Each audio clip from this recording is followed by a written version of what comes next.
Yeah. I am an ironically a red-haired, nose-piercing feminist writer. Video essayist on the internet. Yeah. I think all women should be a certain way. But Most are. This guy wore this shirt to the club just to get real men are feminists. Yeah. I don't believe in the concept of real men. Can't relate. That's not a husband. I just want people to suffer. a classic J-Reg gambit. Father! Don't make me violent the robots! Welcome back to Horseshoe Theory, the only podcast with opinions about women. Costanza is a feminist writer, and on this podcast, Brogan and Costanza argue about feminism. She is a woman, but in rare fashion for us, she is left-wing this time, and it gets heated. Costanza growls, Brogan cries, gender roles are about to get deconstructed, and then reconstructed, and then pre-constructed. We discuss the role of a man, the role of a woman, and if men should go to therapy or not. Sit back, relax, and prepare to crush the patriarchy. Violently, masculinely. Today on the podcast, we have a woman. Yes. Yeah! We did it! Yes! Again! Man, our audience must be so sick of them. we can't stop. We can't stop women winning. Womaning all over the place. Did I made this joke already, but it wasn't a microphone, so it doesn't count. But like, since Claudia and I talked about eco-fascist for like 0.5 seconds, on her episode, now the podcast passes the Bechdel test. And we passed the Bechdel test. Oh my god, we did. That few episodes ago. Where two women talked about something that wasn't a man. Is that the Bechdel test? Yeah. Man, we're doing so good. And there's one single houseplant at the studio. Yes. This is a queer space now. I have 4 houseplants in front of my desk. We've been discussing this, that the studio repels queer and feminine energies. This was your critique. That was not my critique. I was repeating someone else's critique because I have no original thoughts. CJDX, our rival, who's trying to neg us. Anyway. Anyway, we have a houseplant now. I think we have a huge amount of women coming by. Yeah, maybe too many. Maybe we're good on women. I think maybe we need to bump the man up. I think we're doing fine with women. I think we're where we should be. I have no complaints. Yeah, the council of 8 men that gather together on Monday are going to agree. Yes, we're good on women. We're good on women. I do want like a crazy guy over though. We have yet to do that. We've had plenty of like queer women, right-wing women. Yeah. I want a fucking Nazi man over. Yeah, that's the next step. That's the next step. What do you think about that? Should we get a fascist man?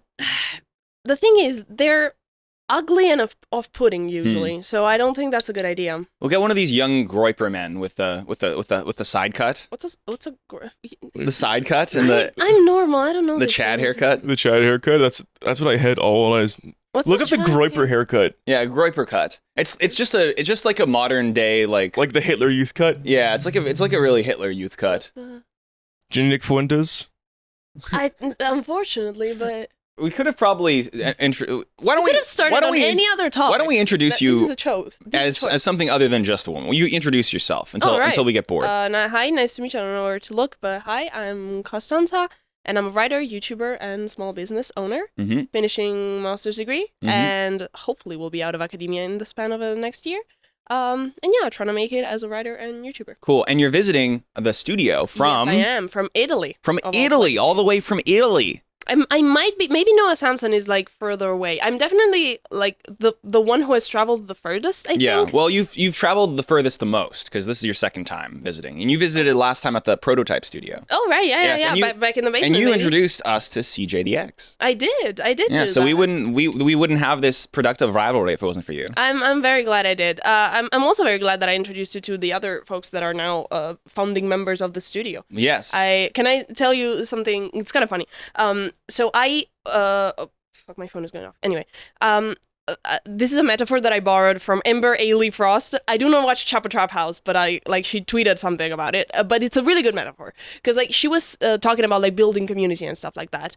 And she said imagine that there's just a guy. He has like a cauldron and some water with some rocks, and he's just like stirring it. And most people are going to be like, okay, this guy's insane. What the fuck is going on? But eventually someone will stop and be like, hey, Ben, what are you doing? Oh, I'm making soup. Well, you know what? That's a great idea. But like rocks are not really tasty. I got some potatoes at home. Do you want me to add them in? And then someone else comes along and is like, oh, I got a couple of carrots. You know what I mean? And then like you make an actual soup. And it felt like the Prototype Studio was the perfect example of the rock soup. And so I'm like, you know what? I know some people in Toronto who have some potatoes. Let me introduce them to you. Which one of us had the rock soup and which one of us had the potatoes? What? So what kind of question is this? It was me and you. We started it, but like who? I feel like I had the rock soup.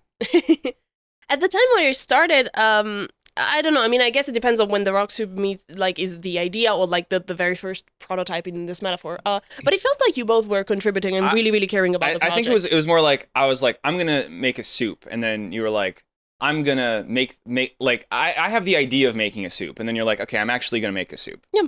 I'm actually gonna make a soup, and I'm gonna put rocks in it. I think I had the rock soup idea when I was 5. I think I've been making that soup for a long time. Right. Yeah. Okay. So we both have the rock soup idea, and we both made the rock soup. I don't know why we have to draw these lines between us here, but we both brought this rock soup to fruition, and then everyone else coming in brought their own ingredients. And the potato people came. Do I trust Chapo Trap House for advice on how to build community, though? That's the real question. I don't listen to them, but I think this is a really good metaphor. Guess how much money they make on Patreon every month? Okay. Way too much. Yeah, Like, It's cool that they make a lot of money. I'm just figures. wondering, do I see them having a community? And the answer is I don't know, because I don't listen to Chapo Trap House. Ooh, look at that! Look at that Jeez. fucking number. That's insane. That says 239,000 Canadian dollars a month If we on had Patreon. If we had Jesus if we had a 20 of that. What 20th of are that. they doing with that money? Cocaine. Is this is like 4? I don't know them, this is by like the way. Like, I 4 don't want to, people. like, maybe they're cool. I just read this metaphor and I thought it was cool. Don't let the envy show live. Are they're like Dime Square people, right? They're adjacent. Dime Square adjacent. Yeah. New Again, I don't Yorkers. know. I don't listen to any of these podcasts. I don't know about any of these people. However, we'll have them on. And we'll fly them out. Actually, no, they can fly themselves up. They're making $200,000 a month. Yeah, they're making fucking Jesus Christ. That's like That's a lot. that's almost a lot like of money. God damn it. We would That's like almost 3 million an Canadian a year. apartment every 3 months. if we were getting that much money, Like a house every 3 months. I would Yeah. spend it all on Like, getting before Henry a taxes. Lambo. Yeah, That's funny. I think that'd be great. Can we get Fuck a Lambo, man. That's almost a month of work. Can we Yeah. get some benefactors to get Henry a Lambo? Yeah, we're giving it all to Henry. Every dollar you give us 100%. goes to Henry. Okay, the reason we've done this, we've brought this together is because you guys have been having conversations about feminism. Is this correct? We have, unfortunately, despite our best efforts. Yeah. It's interesting. And what's I haven't been around for these conversations, but I've heard about them. What's Right. been the sort of dynamic here? What's your guys' takes? Well, it first and first, I mean, doesn't really surprise me because I kind of knew already. But like, we do agree on a lot of stuff, despite the fact that we label ourselves things that are usually. You're a feminist writer. kind of- I'm a feminist writer. Yeah. I am, unironically, a red-haired, nose-piercing, feminist writer. video essayist on the internet. I am so sorry. And you've labeled yourself a redneck, which I quite like. Yeah. Yeah, and you're a redneck, salt of the earth, Nova Scotia boy. And With a mullet. and, With a mullet. and these are the kinds of conversations that wouldn't be happening without community, because people of different persuasions are hanging out and being friends, and that's nice. This might be like one of the first times, probably one of the handful of times that a Nova Scotian redneck and a Milan feminist has ever spoken to each other. Yeah, no, that is quite the unusual. It's a It's a historic. very Toronto interaction. This I is feel. a real historic moment. Before we begin, why don't you talk about some of your best feminist articles as an example? Maybe people can read this as well. Oh, well, thank you. So I wrote, I mean, I have a Substack, and most of the stuff that I write about feminism, I make it free. So, you know, I suppose my thing is going to be in the description. Yes, So, it will. Pull up some of Costanza's writings. No, don't. Yeah, do it. Do you know how to spell my name? Well, this is part of the fun. Okay. Henry attempting to spell Costanza. I don't know what Substack. comes up when you Google me. There might be anyway.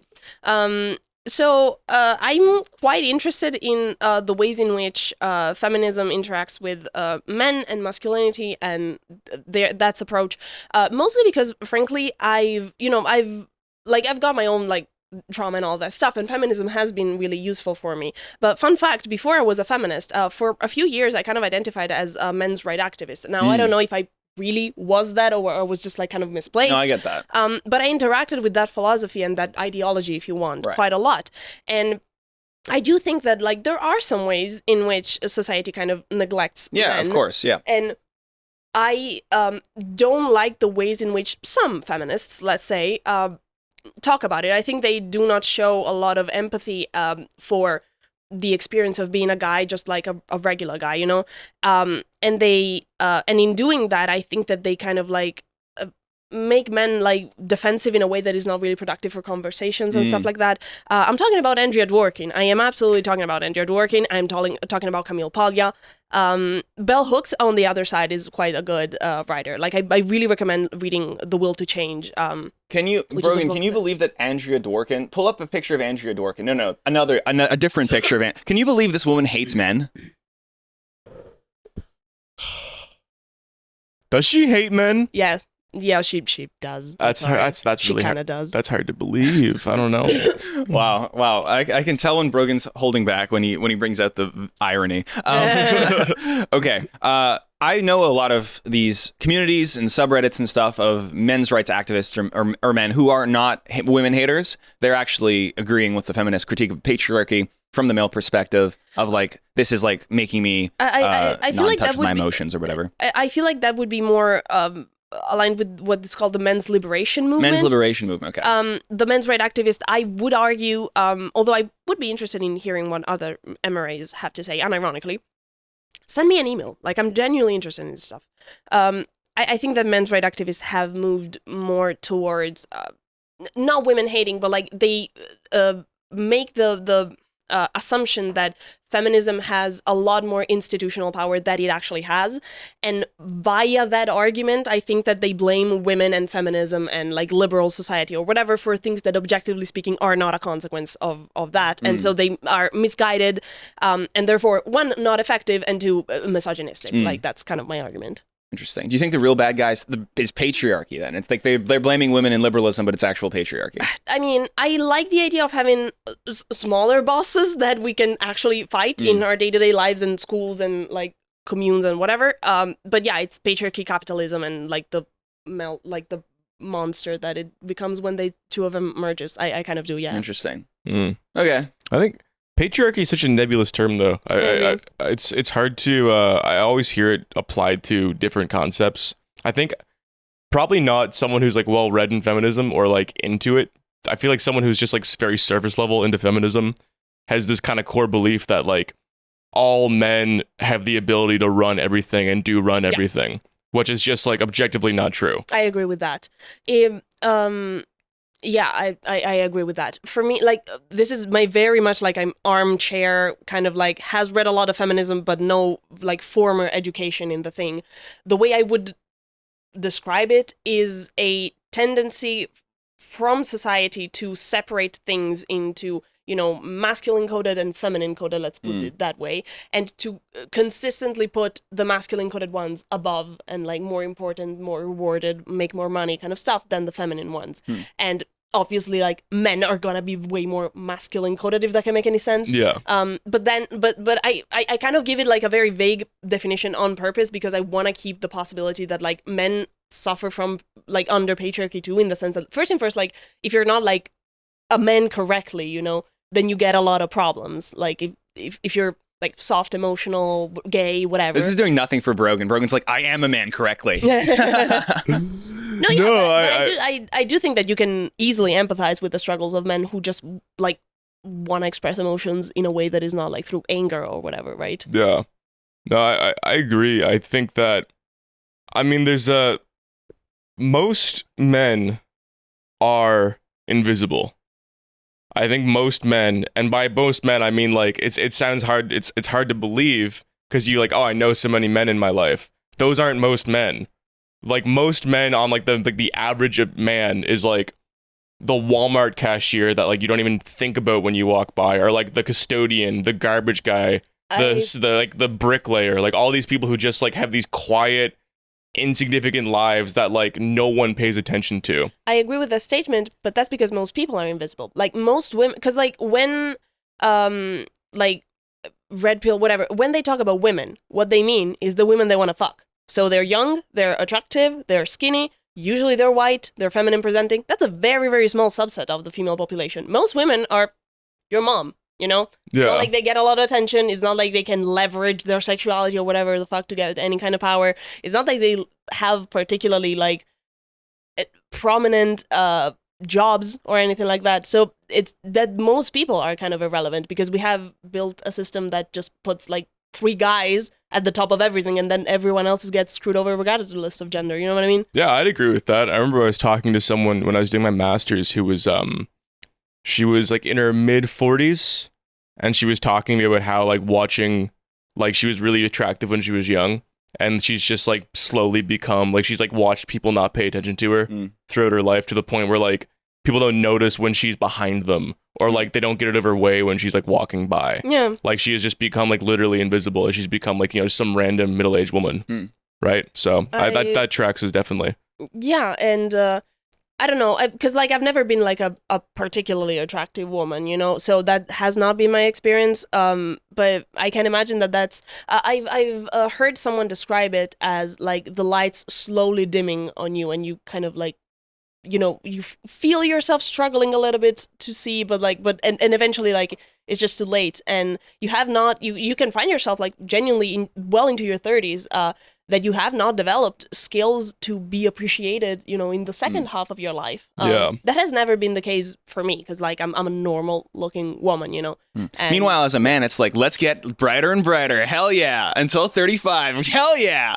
Bring it in, 55. Buddy. 55. Yeah. We can touch on that later, but I do think when the unspoken male privilege is the ability to age gracefully. So how's the turkey transplant hair going for you? We don't need to talk about this. Did the guy email you back in the end? No, I didn't get the hair transplant sponsorship. But Brogan and I will be going to Turkey to get our hairlines moved up, because we're both balding, and my gums are receding, so I'm gonna do a gum graft transplant until my teeth are all gums. we were talking about yesterday. I think a good plan for you would be to reverse it. Yeah. So to get reverse height surgery, so you're 5'8" instead of 6'2", and then get the hair taken off your head and put on your back and your ass crack. And just become like a gross little Danny DeVito goblin guy. I just want to get my hairline down to my eyebrows. so they're one. Yeah. Imagine. Okay, men. So do you disagree that men age more gracefully than women? I think that the concept of aging gracefully needs to be thrown out the window altogether. I do think that the pressure on women to not age and to constantly look young is stronger than on men, but also I feel like the way people talk about it leaves me like, because for example, like sometimes you see like a Hollywood actor, right? And he has gray hair, and everybody's like, oh, you see, women cannot have gray hair. And it's like, girl, he has hair. Like he has spent thousands of dollars on that hair to look natural, you know? So it's like, it's that kind of small things where it's like, I understand what you're saying, but the fact that you're putting your vitriol like against the individual men, or like an imagined men that has this privilege. That example, like, different hot old guy. George Clooney. Oh, thank God. Oh. Who was that? That'll be me, not the other guy. Yeah, like don't look up like Danny DeVito. Well, Danny DeVito was never, you know, betting on his beauty. No, I feel. true. But it's still, I guess, raw sex appeal. Aging gracefully might be like a bit too up in the air to put it, but like, yeah, raw, like, you know, everyone, like, you can imagine the idea of like the 50-year-old sex symbol, like of like a very attractive man in his 50s that like most people are attracted to, and there's just no female equivalent. I would date the right 50-year-old woman. I am a MILF chaser, so can't be me. I like older women. I love gray hair on women. A nice older woman who's accrued a lot of capital and lets me live in her basement and play ukulele. That's a solid choice for me. Right, you just want to be a boy toy. I would happily be a boy toy to a wealthy, aged woman who likes my art. Cute. Yeah. She'll let you make your pure art. Yeah. In the green screen basement. Yeah. This is my purest art would be an improvisational dance where I just like for like an hour.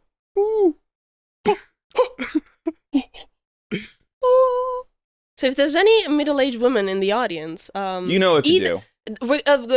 Regardless of your sexuality, you have a person to email now. There's one middle-aged woman watching Horseshoe Theory. And maybe she's bi. Maybe we'll see who she chooses. She's here for you. Yeah. She has to fight over us. Yeah. Okay. We have to wrestle for her. What are some other ways that patriarchy hurts men? The biggest one is the the expression of your emotions, I feel. But also, like, shouldn't you tell me this? Well, I mean, you're the feminist expert here. We're asking you. I think I'm just a good I'm just some guy. a good strategy here is we learn about feminism because we could always know much more about feminism than us. I have read way more books than I should. And then we can get into more arguments. However, just jump in and be angry at any point. Okay, so emotional repression. That's like one way. I also think that like the biggest one, like the biggest way in which patriarchy hurts women, I would argue, is the heterosexual women in heterosexual relationships is the domestic labor. The fact that care work and domestic work falls, like the expectation is that it's gonna fall on the woman, and this hurts every single aspect of life. Like I've tried. When I didn't want any kids and I was 26, 27 and stuff like that a couple of years ago, I tried getting a job, and the HR person asked me explicitly if I wanted kids, and when I said no, they said, well, but you're in that age, you're probably going to change your mind. You know what I mean? Like even the assumption, it hurts women. Yeah. And like the expectation is that most of the time spent with the kid, the time, you know, thinking about the kid, like the head parent, you know, the head of parenting is going to be the woman. And this hurts women in all sorts of ways. I do think it's also incredibly infantilizing for men, because like the assumption that you don't care as much about your child, that's fucking, like, you know what I mean? Like that is an assumption that I am very much not, like if it was made about me, you know, if I was like, I don't know, in a lesbian relationship and like my wife brought the child, so like some situation like that, I would be very angry at the idea that like I don't care about my child as much as my wife. You know what I mean? So you're saying I'm gonna have to learn how to do laundry? I do. No! And cook? No! And hear me out. The dishes. Oh, please, God, I can't do this shit. I need a. I don't do the dishes either, man. I'm not. I'm just talking. I've been relying on women to do those things for me my entire life. Women need UBI. That's what I was gonna say. UBI would fix all that shit. Women need UBI. I'm so. You still have to do the dishes even if you get $500 a month from the government. I'll hire an immigrant. I'm so pro this. Is What that immigrants will you hire if immigrants also have an UBI? Oh, they don't get the UBI. It's for naturalized citizens only. Right. So I'll have to do your dishes for money. Got it. Yeah, it's ridiculous. Like you touched on this before, is that there's masculinity and femininity are on a hierarchy because one makes more money, right? Which is absurd. They're both like valuable. They're both human value. It's both they're both valuable at like different skill sets. A mother provides so much human value.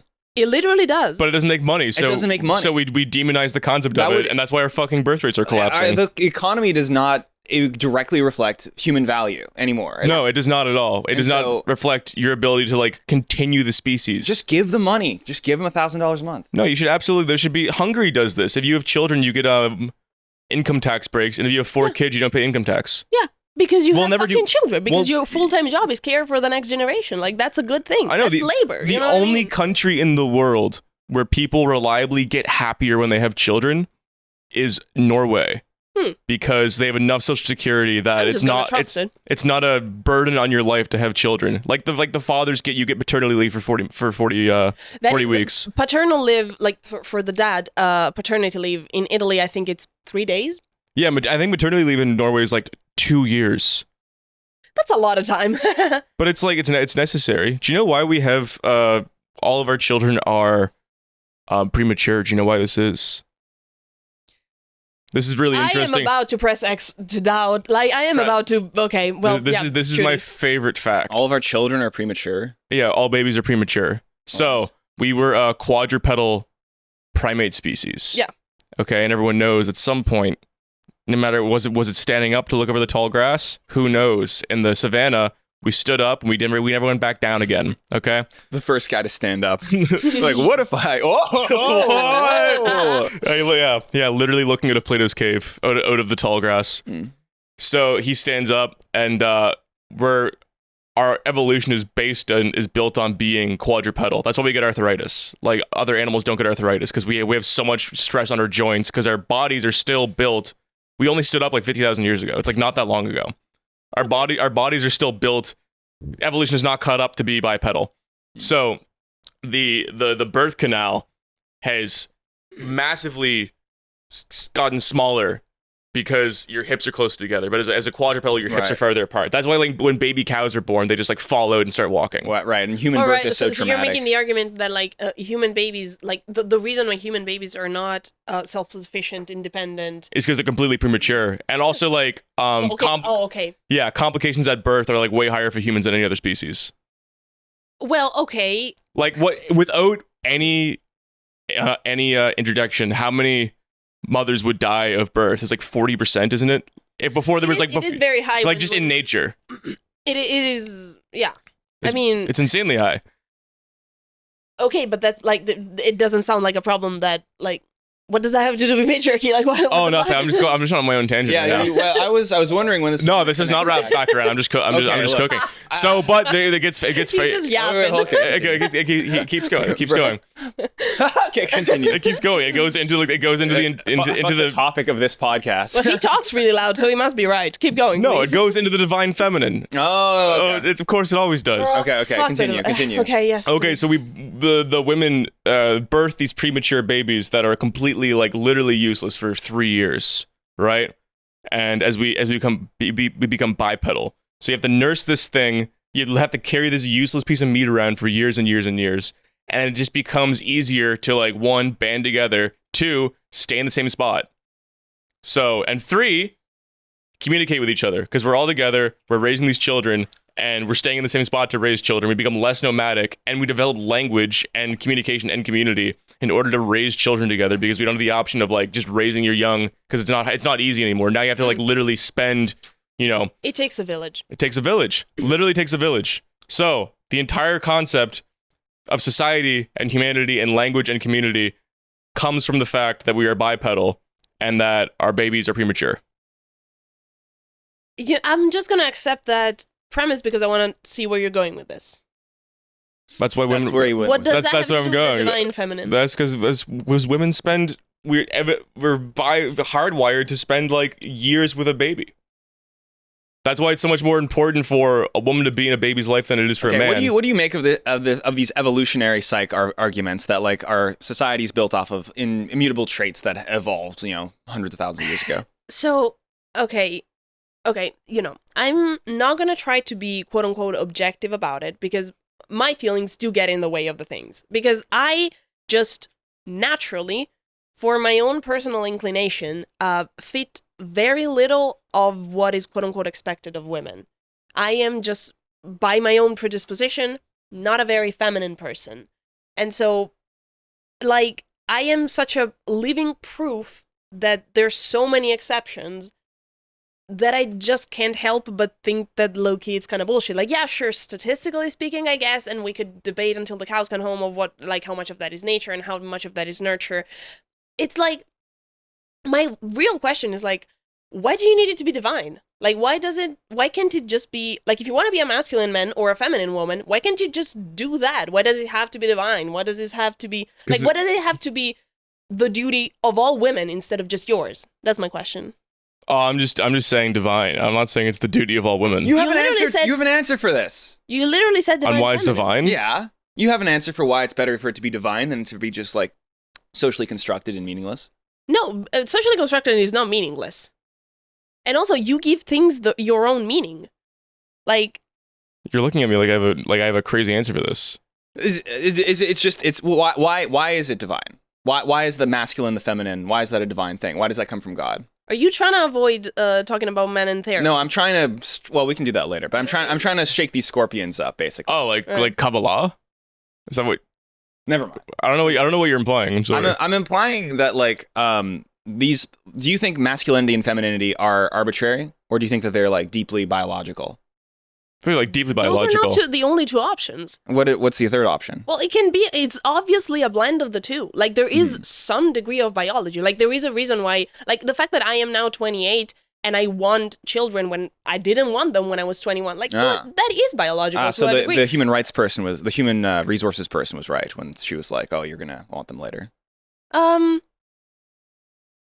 I guess, but they still should have given me a job. I was competent, Yeah. you know?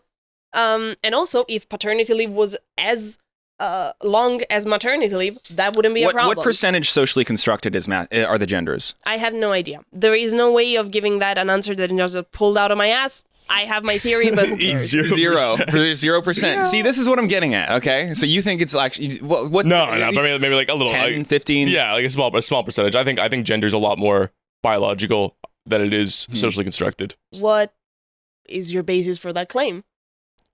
Pulling out of your ass. I'm shaking the scorpions. Now we're getting But somewhere. This is okay. You know what? I actually agree with you because I, the woman, am here saying like, actually, I don't have all the facts and data, and you're like, no, I know it. It's 0%. So because there's no other society that organizes itself differently except for like small insignificant tribes, and then like this one. I think it's like this Western Turkey or Eastern Turkey ethnicity that has like the women do a lot of the work, but there's no other example. There's no other matriarchal societies in history? No, there's like no matriarchal societies in history. Do you know about this historical matriarchal society? But if they're when the ones that are like such massive outliers. What about the Maswao? Oh yes. Oh, of course. The Maswao. Yeah, go ahead. It's just very, very, very difficult to get any kind of information about like the nature of men in a world where colonialism happened. Like most societies who were matriarchal were wiped away. Like, you know, I don't know about them because we killed them. You know what I mean? Like it's like indigenous people are way more egalitarian from the very little information that I have as a white European. And like y'all kind of got rid of them, you know? Like it's like what are we talking about? But if we could get rid of them, maybe, you know, it's kind of like the guy who's allergic to peanuts. That's no, genuinely though, it's like if whatever, it's just survival of the fittest. Like even if do you see why like my claims are trying to be descriptive in the sense that I'm like, well, some people are like this, some people are like that. Yeah. We should try to organize society in a way that gives everybody like access to, you know, their higher self, be it someone who wants to work, quote unquote masculine, someone who wants to stay with the kids. Realistically speaking, most people want to do a blend of the two, right? Yeah. So like that's just kind of my claim. Do you see why your claims end up being prescriptive? Like, no, women should be doing this, or at the very least why they could be. Also, Brogan's a J type and Costanza's a P type. Just keep that in mind. Costanza is a woman who constantly doubts herself because she was in academia. P type. I agree with you though. I think that. But you're expressing it in a way that agrees with like that. I don't think all women should be a certain way. But most are. So you think you're being prescriptive as well? Okay, yeah. No, that's anecdotal evidence because, like, here's the deal. By your predisposition as, you know, a masculine man, someone who talks openly about, like, the things that he likes about traditional masculinity, which is great. I actually do appreciate that about you. Like, that will naturally kind of filter for people who are like that. So if you, by your own admission, don't engage with feminist literature and like actual statistics and stuff like that, then like that's just anecdotal evidence, which is valid. Yeah. But like you cannot infer anything about the nature of women based on that. I just haven't met outside of academia. It's probably a perspective that's changed a lot as I've just been like a working class dude. Outside of academia, I've like just don't meet anyone who's a feminist. I don't meet women who are like who talk about or think about any of these things. All the women I meet, my entire friend group and like my entire social life outside of YouTube and university has been women who want a man that is going to pay the bills so they can raise children. And that's what they want out of themselves. I don't think there's like if there's women who want to, you know, work a lot and like make a bunch of money or do whatever other thing that isn't like traditionally feminine, that's fine. Like, I totally agree with that. That's a possibility. I don't think all women seeing anything else would be insane. Yeah, I don't think all women are a certain way, but like I just don't meet that person very often. Are you open to the possibility? Okay, so here's the deal. I have found myself to be in the situation where I know way more than the guy who's sitting across me about feminism because I engage with it. Like, it's not a value judgment, you know? Yeah. The guy knows more about math or sport or some more traditionally masculine thing, whatever. It just happens to be my interest. But So I found myself a lot of the times in the situation where, like, I know that this conversation is going to be quote unquote a lecture, in the sense that I have a lot of things to explain to him, but he thinks it's a conversation. Like, he thinks that we're just sharing opinions, and I'm like, no, I actually know what I'm talking about, and you low-key kind of don't. Yeah. So as I've matured and got outside of academia, I kind of, like, when I meet a guy that doesn't know a lot about feminism and, like, talks and, like, doesn't seem to have a lot of data or good arguments to back up his arguments about gender and the nature of women and that kind of stuff, not gonna lie, I just shut up and stay away from that guy, because it's a loss of time. Because, like, they don't, statistically speaking, I'm not saying that you do it, like, we're talking about this right now, you know, like, you are the exception to this, but, like, One of the good ones. there's no good ones and there's no bad ones, come on. But it's like, I invite you to the perspective that the reason why you haven't met them is because maybe there's something about your approach to these discussions that just makes you sound like the kind of guy that is not going to be very pleasant to have a conversation with, right? Well, what am I missing? What do you think I'm missing with my worldview? I don't think you're missing something. I would like you. It's not. It's more like it feels like you're missing the perspective of, like, women who are not submissive. Like, I don't know what to tell you, because I know you don't like the word submissive. I agree, it's kind of weird, but you get what I'm trying to say, right? Yeah. It's like, well, by your own admission, you have not spoken to a lot of women who not only, you know, have, like, maybe academic training in this kind of stuff. Mine doesn't really count like academic training, but, like, I've read a fuck ton of books about this since I was 14, and I've engaged in countless conversations, like, had the Tumblr blog, like, the stereotype, okay? And also, I am, like, smart enough to engage in this kind of stuff and, like, emotionally vulnerable enough that I'm like, well, this argument doesn't make any sense because it does make me feel bad. Or, you know what I mean? Like, I've thought about this for a decade and a fucking half. And by your own admission, like, you haven't spoken to a lot of people like that. So I'm like, maybe you are missing the perspective of the people like me, actually. Like, maybe you don't respect the field because it has not been presented to you by people that are very smart and articulate, because people like me kind of tend to avoid conversation with quote-unquote people like you. You get what I'm trying to say. Yeah, I mean, because everyone they usually end up in someone screaming at me, or, like, me feeling like I'm being treated like an idiot. Well, you know? everyone I went to school with in like I did a fine arts degree, and I did a lot of, like, critical theory classes. I've done feminist theory classes. Like, I'm familiar with a lot of these authors. Right. I've talked to a lot of. Then, like, the assumption that you haven't engaged with it, I think it's wrong. No, I definitely engaged with it. I've engaged with a lot of, like, most of my. Before, sorry. Well, no, I'm saying, like, once I left that world, and of course, like, academia is going to concentrate people who are into feminism, especially like an arts degree, right? Okay, I'm an arts degree, yeah. But I majored in physics, and that's not the case at all. Like, we were all, like, new atheists, Christopher Hitchens fanboys, you know, the opposite of that. Well, that's whatever. it falls back on my same critique of philosophy or critical theory or any of these things, where it's like, okay, they seem like once you enter the real world, they become, like, these really idiosyncratic academic practices that don't actually, like, apply materially to anything for anybody outside of academia.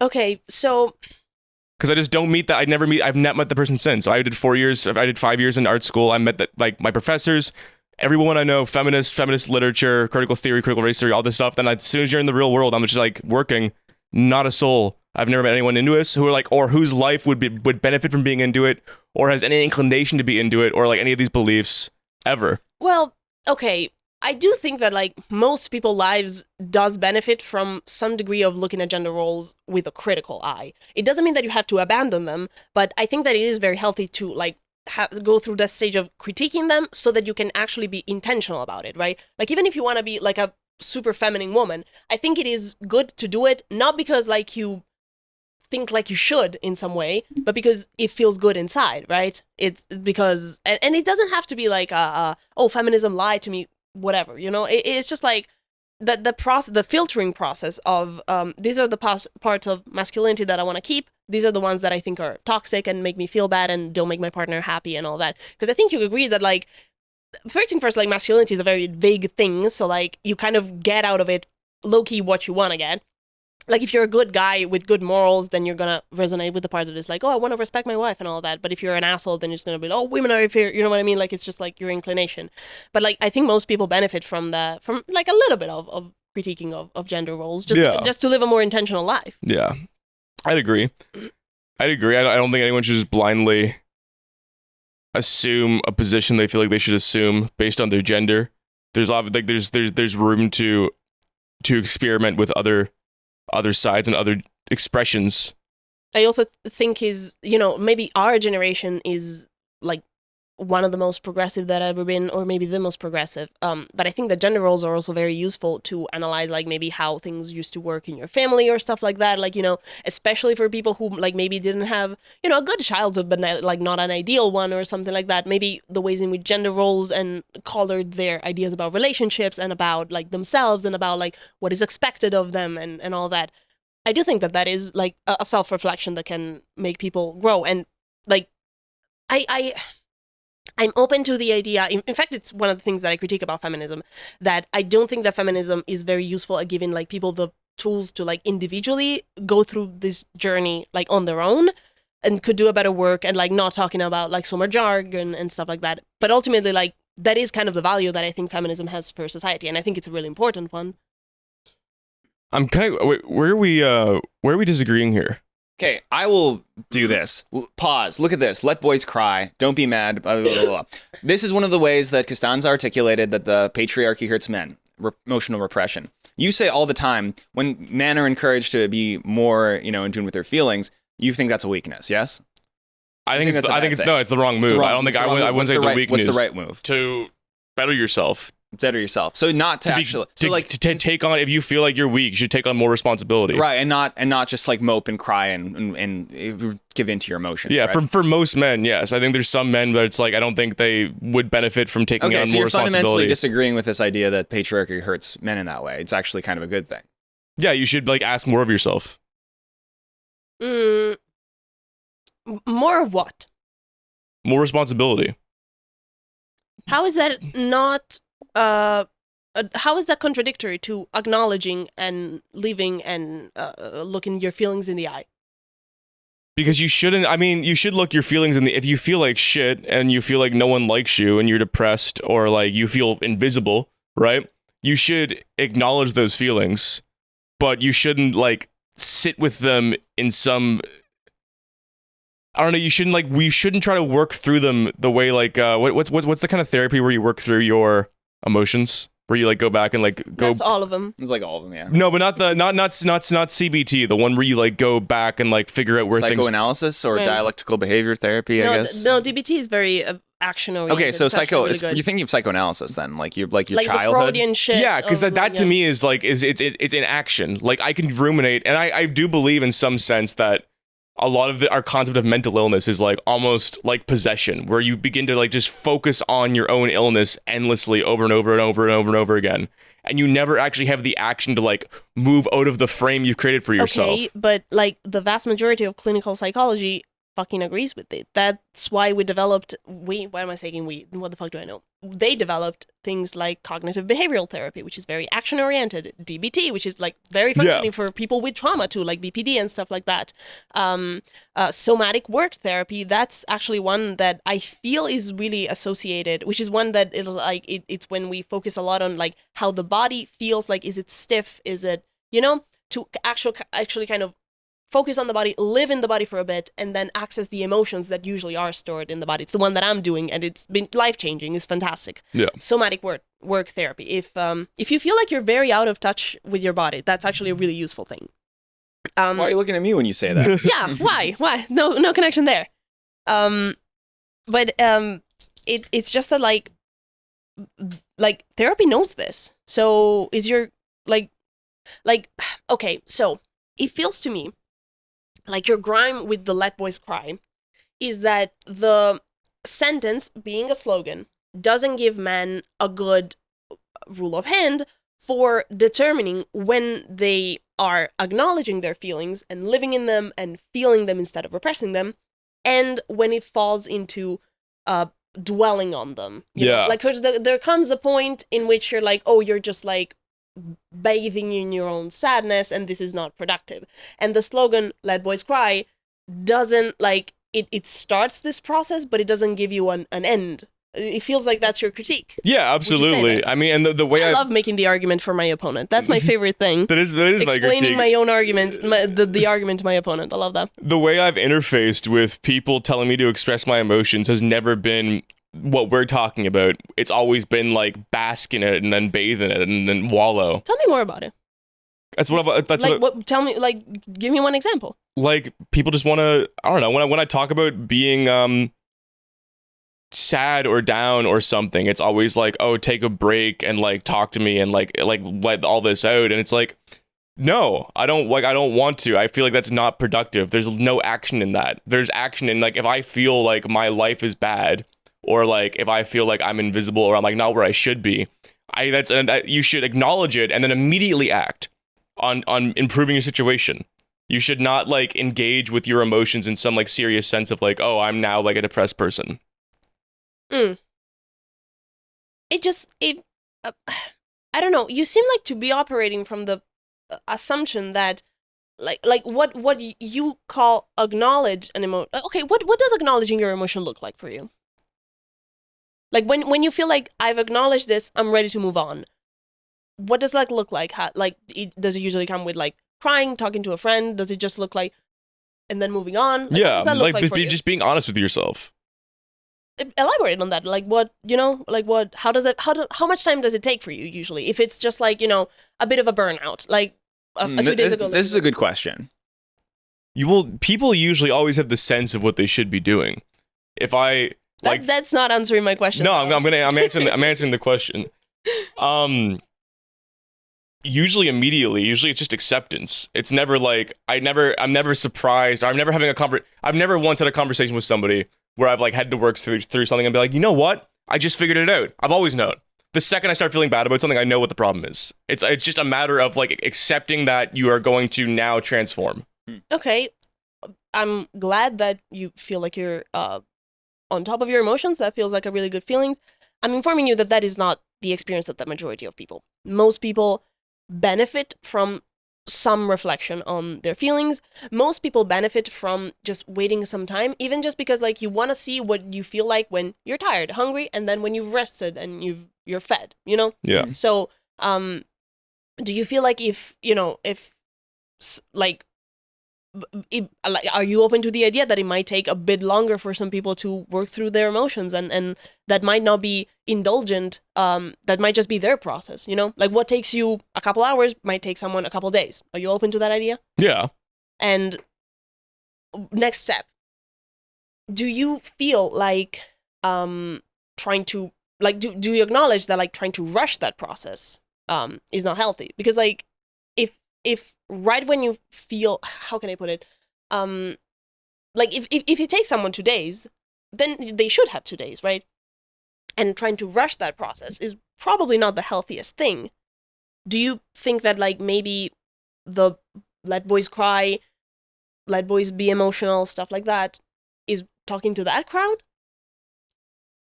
No, I don't think it is. I think it's talking to the crowd of people that I've known a lot of people who just started fucking festering. They would get down and they would fester, and then they would make excuses, and their whole character would change. All of a sudden, you wouldn't see them anymore because they'd be like, "Oh my, this is in the way. This is in the way." The second they would begin to be dictated by their feelings as their identity, and they wouldn't see the feelings as an sign to change and to grow. Okay. Well, what you just did here is that you took some anecdotes from some people that you know, which I'm sorry they're going through it. That doesn't sound very fun, and I'm sorry you lost your friends. It sucks to lose That's friends me. to depression. I'm that guy. Shinji? Shinji Curry. Yeah, father.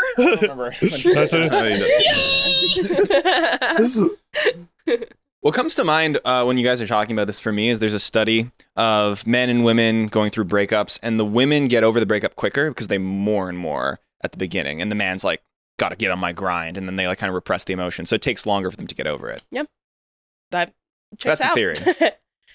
It's just like so you're taking like some personal anecdote from some people that you know, and it kind of feels like you're projecting that onto the entirety of what men should do. Like you're like, well, this guy cried once and then got depressed, so everybody who cries one, if you say No, that's not what I'm saying. But I mean, I'm going to. But do you see why like you're taking some anecdotal evidence and you're kind of like trying to discredit a slogan which encapsulates a lot of feminist theory? Like, you know, like, do you see how you're kind of projecting a few anecdotal experiences onto a bunch of people that ultimately you kind of cannot know about, you know? I agree, but I'm not gonna discredit my anecdotes here because it's like a story I've seen repeated to me or like peripherally to my friends, or like I've heard about thousands of times of people who just get like completely Lost in the feelings. Thousands of times. Thousands of that's hyperbolic. Thousands. Like 52. 52. Hyperbolic. What a good way to say wrong. Just on a broader note, like, Yeah, go ahead. should men go to therapy? I think that if you feel like there is quote unquote something wrong with you, you're probably onto something. And if you felt like that for a long way throughout most of your adult life, you might be onto something. Okay. It's probably not the thing you're thinking of. It's probably something else, but it's worth checking out. So men should probably go to therapy Men- most of the time. People- If you think there's something... If people can afford therapy, I think it's a good idea. I'm not a giant fan of the like fixing what is not broken, because like therapy is very like you need to be very vulnerable and open with yourself and like willing to change. And like maybe people are in a phase of life in which they cannot afford it or they cannot do it. They don't have the energy, whatever it is. But if you can, or if you sort of can, then I definitely, and if you feel like you kind of need it and would benefit from it, then I highly, highly, highly recommend The it. guy I know who goes to therapy the most is my worst enemy, and he sucks.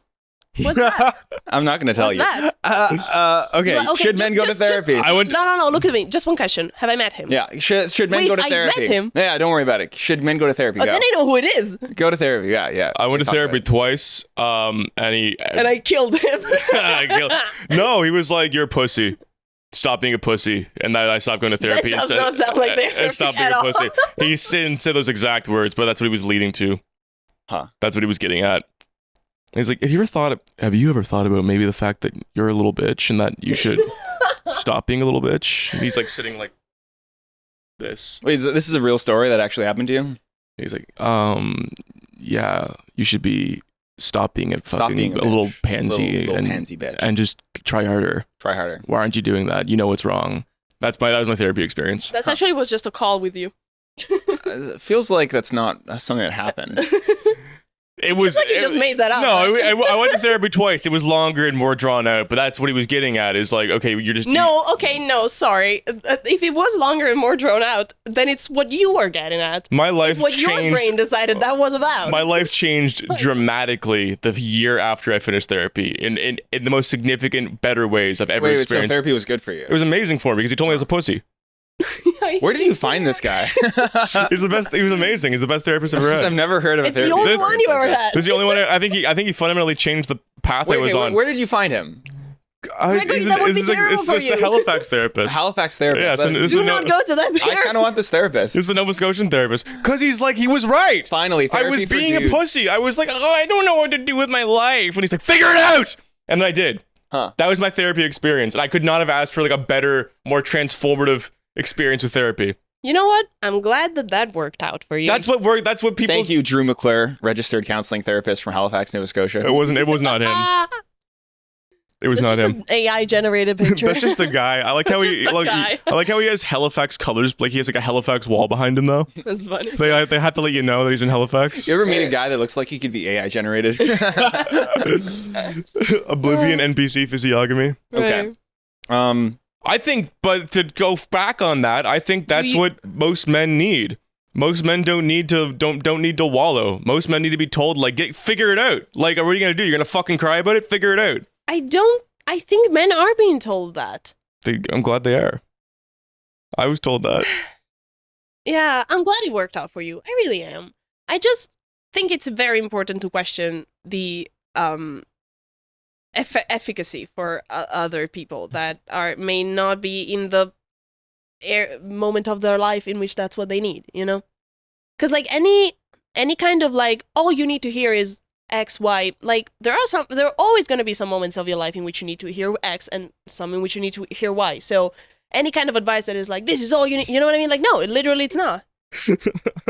Father! Don't make me pilot the robots! I'm Shinji. I realized the new Literally Me character is Shinji.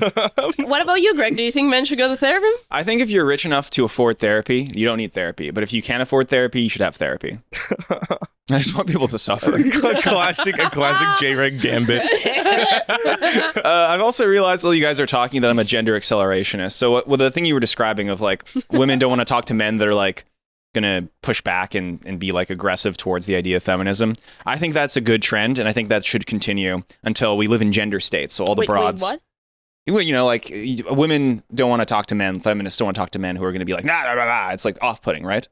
Well, I do want to talk to men. I just would like them to recognize that. Right, I would like to appreciate my expertise. You know, in the same way that like. If I appreciate the expertise that they have. Right, you know? but you were describing this, there's a kind of trend for people to not talk to each other based off of the vibes of like someone being... That's just a conversation, man. That's just so you don't think that's a trend? What I mean, that's just how humans talk.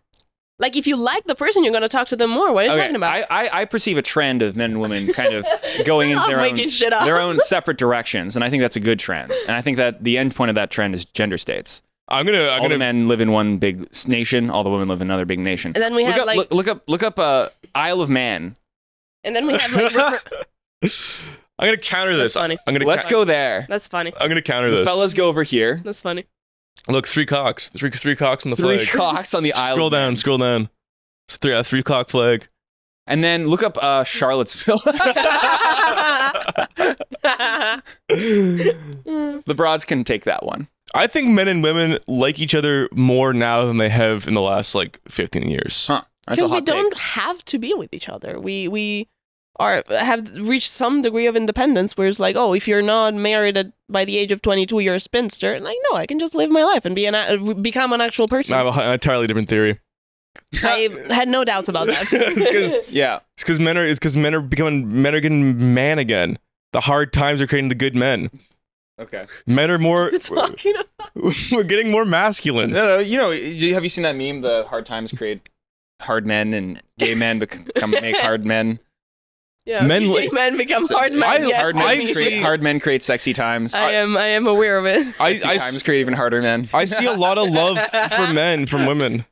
Yeah, I feel like women really like men. I feel like women like men more now than they did like 10 years ago. I like men a lot. Yeah, I think men are great, but it's like I feel like this kind of like that man's coming back, that dog, that provider, that like father, that good figure, not the toxic, aggressive, you know, clown world version of masculinity we painted for ourselves, and not the little fucking useless, emotional, manipulative male feminist. You know, like the male feminist archetype. I'll drink it then. How do you reconcile that with the fact that Andrew Tate is plasming a generation of young boys to be pretty much crime lord? That was a blip. Blip? That was a blip. 5 years. Okay, great. I think right-wing women like men a lot. Yeah, they should. But so do left-wing I don't women. think they like them. I think they fetishize them and put them on a pedestal, but I don't think that's the same as liking them. I don't think that's the same as love. I'm sorry, I just don't. I think that like loving somebody is loving someone even when they're a little bit vulnerable, I think.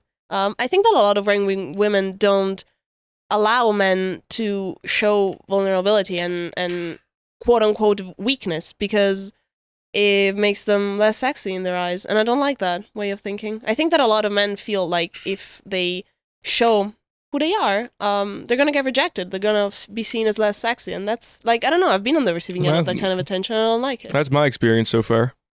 Well, how does that make you feel? I feel like there's with men and vulnerability, there's like, you know, there's like, oh, you should be more vulnerable. And it's like, oh, you know what? I had like a weird day today. And they're like, oh, thank you for being more vulnerable.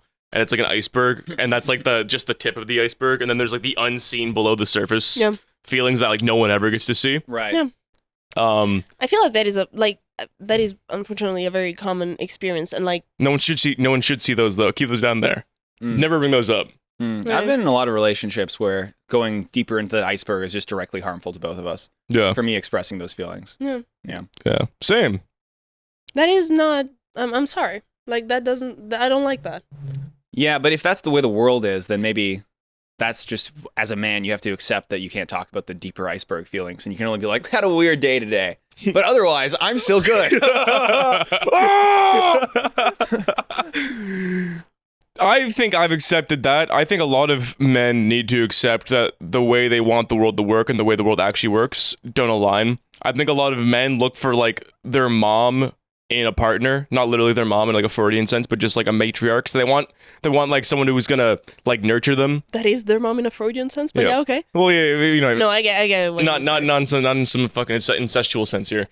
But yeah, they look for their mom. They like men look for like this nurturing woman who's almost gonna take care of them emotionally. And, like that just doesn't exist. You're not gonna find you can't find that.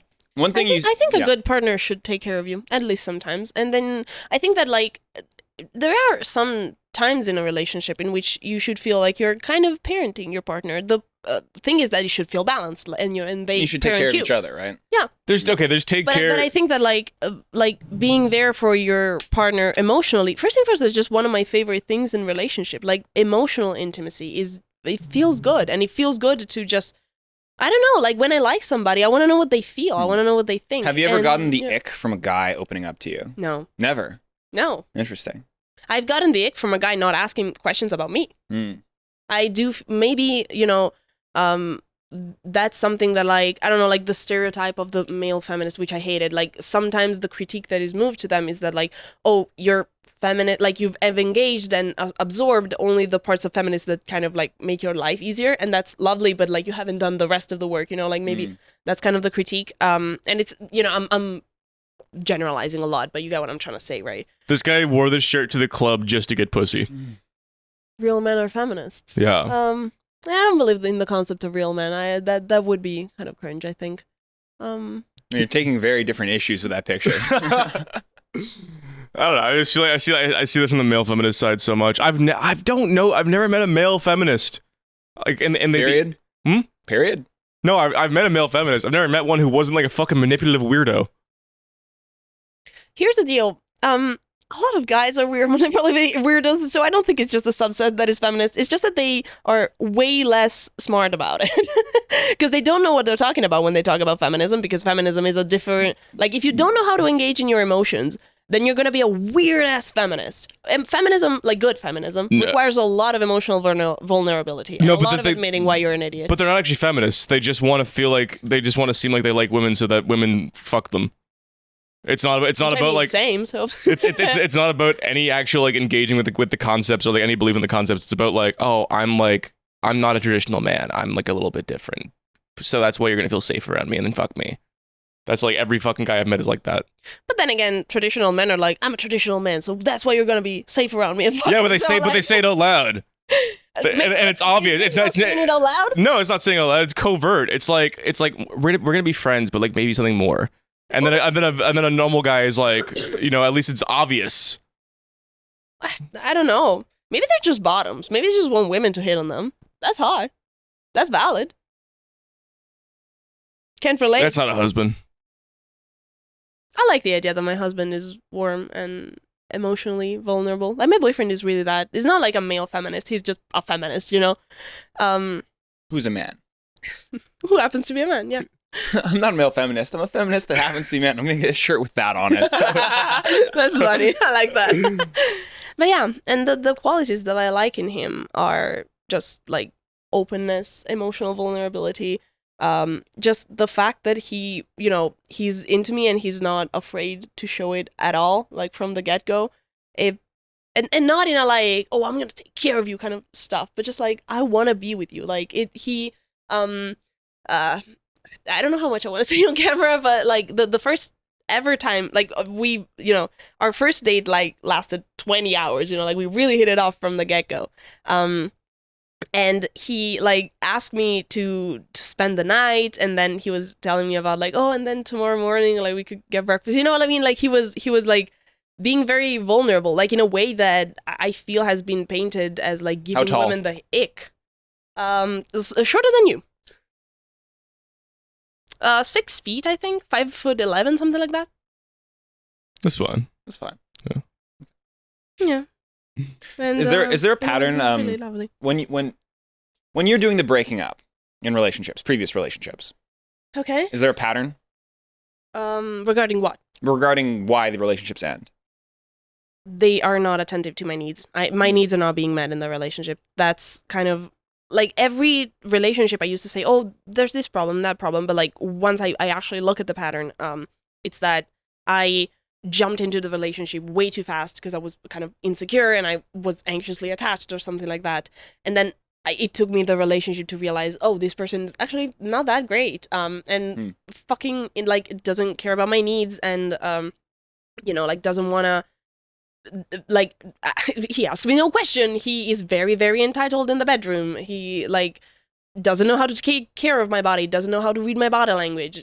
Like he, if I'm not saying that I'm upset, but kind of clearly showing it through body language and mood and tone and stuff like that, or even just like off, like tired, like like if I want to be comforted, clearly he doesn't pick up on that. He doesn't, you know what I mean? So it's like, and I'm noticing all of this like now that I'm with my boyfriend, because he's the complete absolute opposite of that. He's very attentive. In fact, sometimes I have to tell him like, hey, it's fine, don't worry, like I'm just a little bit tired, but like I still and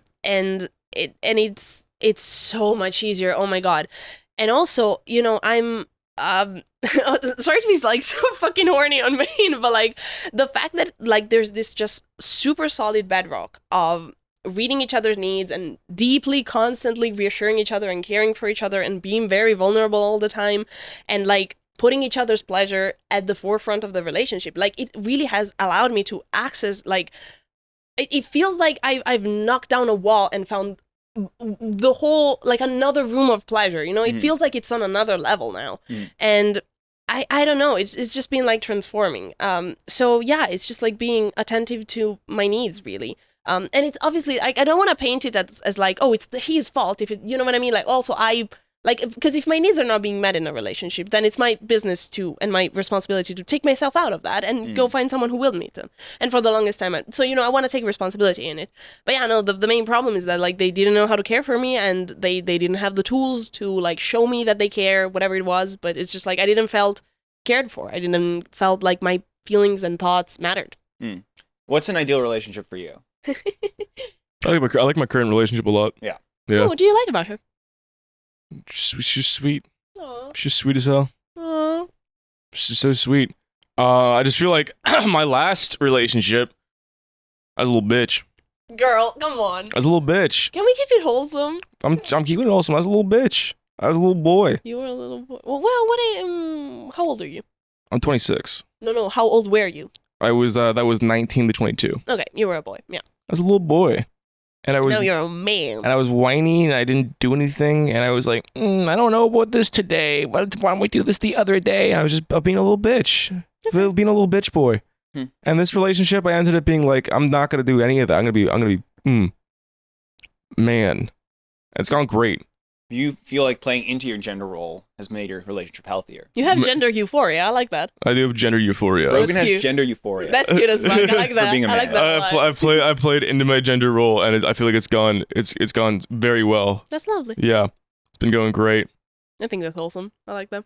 What Yeah. about you? Do you feel like you can express your feelings in the relationship? We're just gonna... Yeah, I can express my feelings. Okay. Why are y'all laughing? Just I'm the way you missing looked, the way you looked at me.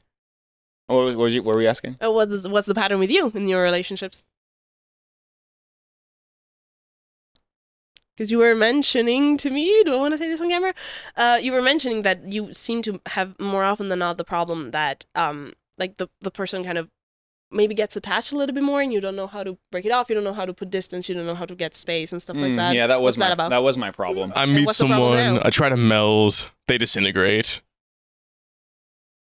Now it's now it's more of an inverse problem. Oh, Yeah. okay. Okay. How does that make you feel?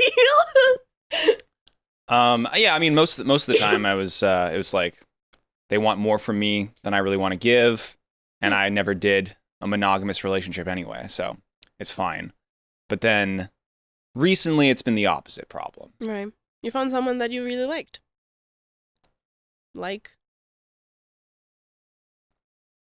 Yeah. You really don't want to talk about it. Let's change the subject. What is this? Can you look up J-Reg's girlfriend? Don't do this. Please don't do this. It was going to come up. I don't know. Fine, look up J-Reg's girlfriend. I wanna- Get ChatGPT to generate Dreg's girlfriend.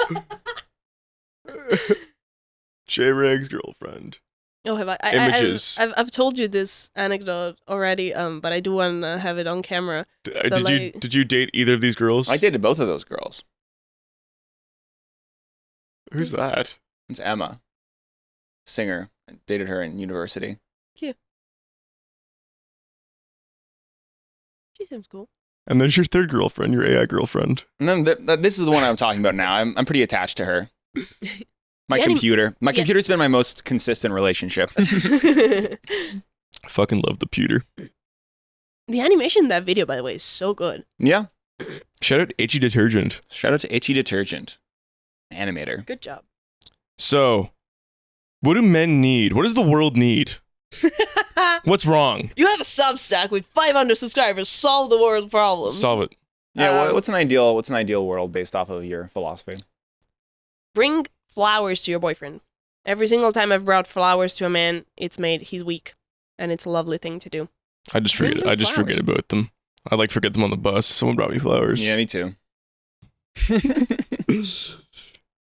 The guy that I was seeing before my boyfriend, it was kind of like a polyamorous situation, you know.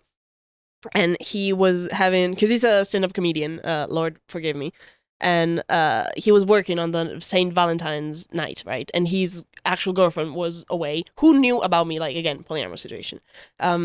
And so I decided to bring him a surprise and go to the place where he was working and bring him flowers. So I did this extremely vulnerable thing of bringing him flowers in front of other comedians. You know how annoyingly insecure Italian comedians are?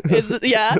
In front of all of them, this 5'6" girl with I brought my boyfriend some flowers. But he really appreciated it. He thought it was really cute.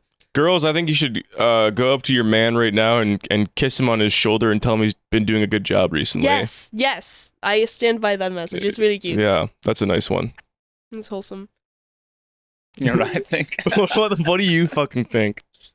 Google heterosexual versus homosexual relationships. Bike. Images. Look up bike meme.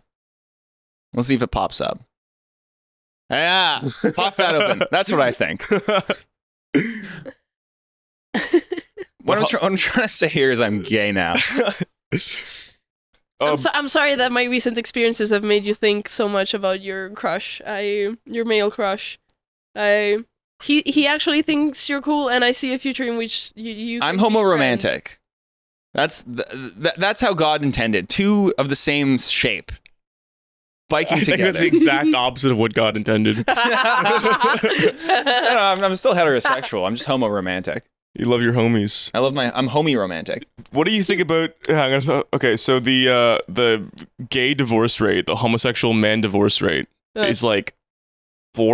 I believe it's very low. It's very, very, very low. The lesbian divorce rate is skyrocketed high. The heterosexual divorce rate. If you, this one's a weird stat because if you take out, it's 45% if you base value, but if you take out second, third, fourth marriages, it drops to 11. Oh, really? Yeah. Also, same race couples Right. stay together longer. So there's just one guy who's doing all of the divorces. Yeah, divorce Georg. Heterosexual same race first marriages are 9. It's very low divorce rate. It's not 50%. By the way, I'm taking all of this data as if it was true because I have no way of fact checking you. You can just make shit up. It is true. I wouldn't throw stats at you that I couldn't verify myself. Right. Okay. The lesbian divorce rate is 84%. That's very funny. What's your prescription there? 78% in 2016. 78%. So as a Chapel Roan fan, I suppose. How many of them are second marriages? Because in the past generations, it was very common for women to marry a man and then realize that they were lesbians. So like once you also take the second marriage in lesbians, how much does that become? I've looked into this. It's a difficult stat. Avoiding the question with Matrix-like moves. It's a difficult stat to uncover because, like, yeah, the marriages thing. If you look at the is it just lesbians who have been divorced, or is it lesbian relationships with two women that ended in divorce? You know, it's a hard stat to uncover. But there definitely is a problem in same-sex female relationships where a lot of us, it feels like because of a combination of like trauma and social script, whatever, like it's a lot of factors, but it feels like a lot of women do not have a lot of healthy tools to manage conflict and what they perceive as rejection in a relationship. And, you know, it just, like, I don't think it's I don't think it's worse than heterosexuality, but it is different, and it might be made worse by the fact that we, to a degree, feel that if in any way we, like, bring it to the outside world, like, we're gonna make it, like, a thing. Because, like, if a straight couple fights, then it's a problem of that straight couple. But if a lesbian couple fights, it's like, you see, it's just two women. You know what I mean? So it's there's kind of like a lot of insularity in the lesbian communities in the city. There's just a lot of layers of weird social script stacked on top of each other, and very little tools to undo them and be a healthy person. But that's just kind of difficult in general, you know. I cut them some slack. well, I think like I love women. I love women so much. I love women too. I think they're great. They're great. I Yeah. think I have a controversial opinion. No, I'm done. I think like healthy men are very direct communicators. I think more so than women. Healthy women are very direct communicators too. I'm a direct communicator. I don't know if I count as a healthy woman, but I tend to attract that kind of person, and it feels very mature. A lot of it is just age, honestly. I disagree. I feel like A bit of it is just age. well, no, a bit of it's just age, but I think men say what they mean more. Exactly what they mean. Like it's I love when you pull out things out of your ass. You're so good. You're so good at doing. well, this that. is psychology. This is a hard. I don't know how you would quantify this anecdote here. So you agree you're pulling it out of your ass? No, I'm not pulling it out of my ass. It's there's something to be said with observing you can learn more about observing the world around you than you can opening any book. Have you ever heard a little something called lived experience? No, That's what I'm a Brogan's got. shut-in. Brogan's got lived experience. You need lived experience. Right, I'm a feminist with a nose piercing. I don't talk to people. None of these. No more book. No Feminists love more lived word experience. That's their whole shtick. Yeah. Because it's not an This is actual Brogan's science. lived experience. Yeah, I don't fuck actual. It's just like psychology. I don't give a fuck about psychology. I just don't care. What am I gonna learn? What am I gonna fucking learn? What am I gonna? No, I'm gonna get angry here. What am I gonna learn? What am I gonna learn when I'm fucking doing papers and I'm like, every fucking paper written in a soft science in the past 10 years is unreplicatable because it's people trying to fill their degree and validate the degree by doing fucking fake studies that don't need to be done. Okay, There's but no psychology you need to learn. We don't know anything. We don't know anything about people. I'm sick of pretending that we do, and I'm sick of pretending I have to fucking verify it all the time. We don't know anything about people or mental illness or anything. All we know is that lithium cures bipolar. We don't even know, and we don't even know why it does it. We have no idea how lithium works. We just accidentally figured that out one. It's true. this is what happens when you go on a podcast with two men and you ask them to back one single claim with a source. You know what? My whole morality is shifted now. I could get mad. Please don't do that. I don't like when men yell at me. I just hate university. You hate liberal arts degree. You respect STEM. I do. I have tons of respect for STEM. Do you think I have a real degree? in Yeah, physics? absolutely. Okay. You have a master's in physics. That's. I have almost a master. I'm finishing it. I wish you could fucking I wish you could like end every other degree and just give them physics degrees instead. No, that's a bad idea. He's getting angry. I'm trying my best. I'm trying to think of something that makes me mad. What makes you mad? I just want to join in on the anger. Like I feel like as about your men ex. we should be. No, it doesn't work. One time you got really mad about giving on the Too Mad podcast. You're talking about giving Too Mad antipsychotics, and you got angry. You were like, "Why are you?" You got really freaked out. Yeah, but I'm trying to get mad about women here. Women don't make it that mad. But you can't. You're such a male feminist. I'm such a male feminist. Truly. No, I'm a man that happens to be a feminist. Right. How can Brogan and I be better male feminists? That's what I need. I think as long as you treat the women in your life right and you put all the effort you can at seeing them as people and like have mutually your needs met, both in friendships and relationships and whatever, you're good. Also, do the dishes. Fuck. I'm sorry. That was the last thing I wanted to hear. Do your dishes. Do the I dishes. don't want to. I used to do my dishes. And then my mom came over. Is it wrong for me to want a housewife that takes care of me? Yes. That just does all the work? It's not wrong, but yeah, it is. and she wears a sundress and is white. And blonde. Blonde. What if it's Right. mutual? Yeah, what if it's mutual? What if she wants to be a stay-at-home wife, mother? Good for her. Yeah. Fine. Yeah, you can. Do you have men of the house money?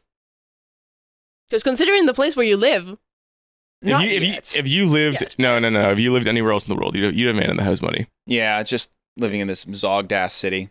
yeah. If you lived in like Athens, you know, if you lived in Mungia, Mungia? if you lived in What's get that? Greg was asking, he was telling me about his Basque heritage, and he said, "Where is the Basque country?" And I showed it on a map, and he said, "Look at all these fucked up words." And there's a town in Basque country called Mungia, Mungia. like Mungia. There's a lot of fucked up words in Basque country. Yeah, if you lived in Mungia, you'd have man of the house money. It's true. Look up Mungia. There gotta- it is. I gotta pull a Mungia chick. You ever seen the Basque flag? It's a fucking atrocity. Yeah. You look up the yeah, there it Oh, is. so we're doing It's a vexillography St. now. Andrew's Great. cross and a You're gonna put this in my head, and I'm gonna go to Mungia. I'm gonna get a Mungian chick, and she's gonna be like, "Beep, beep, beep, beep, beep, beep, beep, beep, beep." Like, I don't understand what you're saying. That's gotta be racist. That's gotta be. That's how the Basque sound. The Basque country, it's all. Beep, beep, beep, beep, beep. I can be racist about. I'm Basque. Okay, fair. You can be racist. I can be racist against Italians. You can do that. I can be racist against the Scottish. You can also be racist against Italian. I'm giving you the pass. I can be racist against whoever I That's want. fair. No one's gonna stop me. Oh, I did get mad there. Great. About Good Being job. defensive about being racist against Basque people. That's what it took. that's all it took. Be racist against Scottish people. Go ahead. Car. Car. My fuck. Park your car. Fuck. Park your car at my bar. Park your car at my fucking bar. Oh fuck. Oh, I'm gay.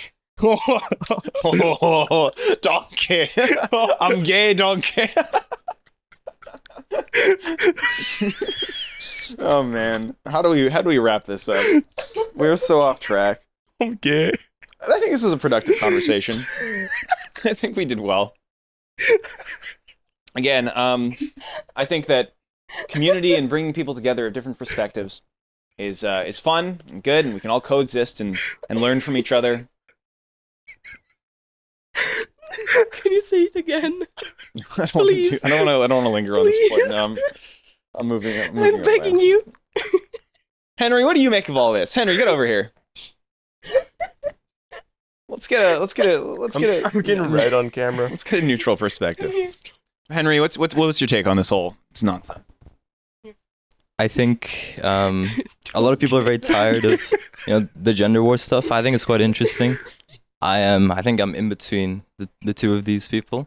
I do believe in like a lot of biological factors. Like there's a lot of very interesting stuff. There was like the visual spatial gap between men and women. Yeah. There's like a waterline test, which is pretty hard to like explain by anything other than like biological effects. And you do get very different effects on your mood from like testosterone and estrogen, the balance and stuff. But there's also like a lot of social factors for sure. Like They're still thinking about donkey, and it's that's nothing to do with it. it's okay. Like I think it's a fact that just like women, they start learning to conform from like very very early on. Like there's like videos where you like ask like a girl and like a boy. I saw a video. They give like a boy and a girl Jello, and they put like salt in it so it tastes bad. And then the boys are like, "Oh, this tastes terrible. Like you should not give it to other people." And the girls are like, "It's good. It's good." So I think there's like a lot of credit to I'm a centrist. I'm sorry. Yeah. Okay. Gender centrism. Right. I'm a gender accelerationist, as I've said. So we're on opposite ends of the spectrum here. I'm a gender decel. Right? How does that work? I'm a gender Conservative. gender primitive. I believe they call that conservatism. And I'm just a woman with a personality disorder. I'm just a So, girl. there's that. Okay. And a nose piercing. Just a girl is fascist rhetoric. Just a girl is fascist rhetoric. Because every woman who said I'm just a girl has been a fascist that we've talked to. What? I'm just This has been reappropriated by the fascists. I'm just a girl. Fascist broads. It's fascist rhetoric. Right. According to okay, the- so I'm a okay, woman with a personality disorder. There you go. There you go. See that? That person's gonna let the Holocaust happen. Yeah. They're going to advocate for it. I'm just a girl. On twitter.com. Yeah. What am I supposed to do? I'm just a girl. Q. How do we... Can you say it one more time? Donkey. I'm gay. Donkey. On that note, I'm good to somehow transition this into us killing the guest. Should we change that up? Should you just kill me, or I can just kill you? But then it's violence against women. That's appropriate. No, I'm non-binary. It's fine. Are you? In the closet about it, but yeah. Interesting. Well, you're not in the closet anymore. You just announced on the No, public they podcast. know, but like in the presentation and all that. This is the biggest podcast Oh. on the planet. Fuck! Oh, we've derailed this too much. Okay. It was worth it. Violence against women. Violence against women. Okay. Men, women. Have we learned anything about coming together? Nah, fuck it. Let's just kill her. Be a man. Be a man. Be a man. Be a woman. Take responsibility. Be non-binary. Oh wait, one more thing. Right. Don't put masculinity and femininity are equal. They're not Yes. They're not hierarchical. I just want to drive that point home. Fucking go. I want to drive that point home. Someone get on this. Fucking right, mate. Ladies, you're better than men. Men, you're better than ladies. Non-binary people, you're better than both. Women need UBI. Women do need UBI. Housework needs UBI. Housework needs UBI. Housework Yeah, needs domestic UBI. dads need UBI too. Housewife rights. No, okay, No. never mind. Housewife rights. Housewife rights. If you want the birth rate to stop collapsing, Fucking pay people. pay people. Give fucking tax breaks so Fucking pay women can people. afford to have children. Raise you minimum stupid fuck.